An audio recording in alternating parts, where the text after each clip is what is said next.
हर बच्चा कभी ना कभी जिद करता है, कभी खिलौने के लिए, कभी अपनी बात मनवाने के लिए, कभी किसी अपनी मनपसंद चीज़ के लिए। लेकिन हर बार उनकी जिद सामान्य हो ये ज़रूरी नहीं है। तो आइए आज जानते हैं कि ऐसी कौन सी चीज़ें हैं जिनको समझ के आप ये देख सकते हैं कि बच्चा जो जिद कर रहा है वो एक सामान्य बात है या फिर किसी भावनात्मक या विकासात्मक चीज़ों का संकेत हो सकता है। उन्हें आप कैसे पहचानेंगे?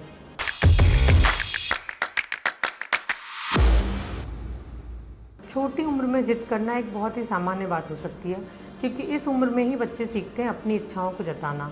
उनमें स्वतंत्रता की भावना आती है, वो अपनी इंडिपेंडेंस दिखाना चाहते हैं। कई बार इसीलिए वो जिद करते हैं हर बात में।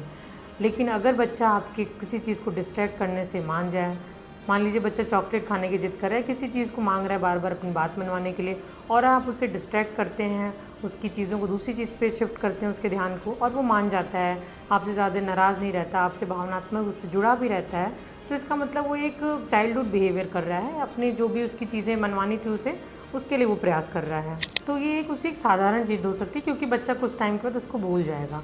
लेकिन कुछ जिद ऐसी होती है जो बहुत लंबे समय तक चल रही है और हम उसको एक सामान्य बात नहीं मान सकते। अगर बच्चा किसी बात को लेके आपसे बहुत ज़्यादा नाराज़ हो जाए, अपने आप को चोट पहुँचाए, आपको चोट पहुँचाए, बहुत ज़्यादा गुस्सा करने लगे, बार बार अपने आप को चोट पहुँचाने, सिर पटकना, अब ज़मीन पे लेट जाना, इस तरह की हरकतें करे, अपने एक्सट्रीम गुस्से की वजह से वो रूटीन फॉलो करना बंद कर दे, दूसरों से कटा रहने लगे, आई कांटेक्ट ना फॉलो करे, सोशल इंटरेक्शन ना कर पाए, तो ये जिद एक सामान्य जिद नहीं है, बल्कि ये कुछ चेतावनी के संकेत हो सकते हैं। आपको ये समझना पड़ेगा कि अगर बच्चा इतनी असामान्य चीज़ों के लिए जिद कर रहा है और इतना ज़्यादा बिहेवियरल इश्यूज़ उसमें आ रहे हैं, तो उसके कोई ना कोई कारण हो सकते हैं। 5 साल का आरव हर बात पर जिद करता था। खेलने से लेकर खाने तक उसकी जिद लगातार बनी रहती थी। शुरू में माँ बाप को लगा कि वो सामान्य जिद कर रहा है, लेकिन आरव ना तो बोल पा रहा था, ना ही अपनी बातों को बता पा रहा था, और जो एक सामान्य रूटीन है उसको भी फॉलो नहीं कर पा रहा था।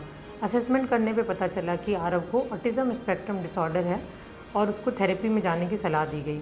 कुछ टाइम की थेरेपी के बाद बच्चा आरव स्कूल जाने लगा। बहुत ज़्यादा गुस्सा या जिद कुछ चीज़ों का संकेत हो सकता है, जैसे कि ऑटिज़म स्पेक्ट्रम डिसऑर्डर, जिसमें कि बच्चा आई कांटेक्ट नहीं कर पाता, एक ही काम को बार बार करता है, उसका सोशल कनेक्टिविटी उसकी पुअर होती है, वो अकेले रहना पसंद करता है। अगर इस तरह की चीज़ें हैं तो उसको ऑटिज़म हो सकता है।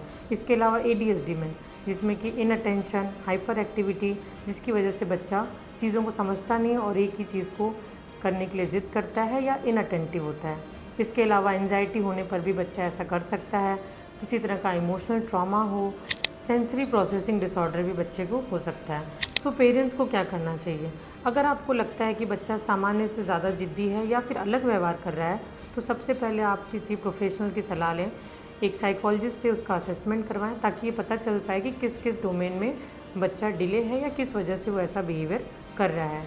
बच्चे को पॉजिटिवली रिइंफोर्समेंट देना, यानी कि उसकी तारीफ़ करना, उसके अच्छे चीज़ों के लिए उसको बार बार उसको प्रशंसा करना, इस तरह की चीज़ें आप कर सकते हैं। उसका अर्ली इंटरवेंशन शुरू करें, थेरेपीज़ की ज़रूरत है तो थेरेपी लें, और बच्चे को बहुत ध्यान से सुनें। उसको डांटने के बजाय उसको समझने की कोशिश करें।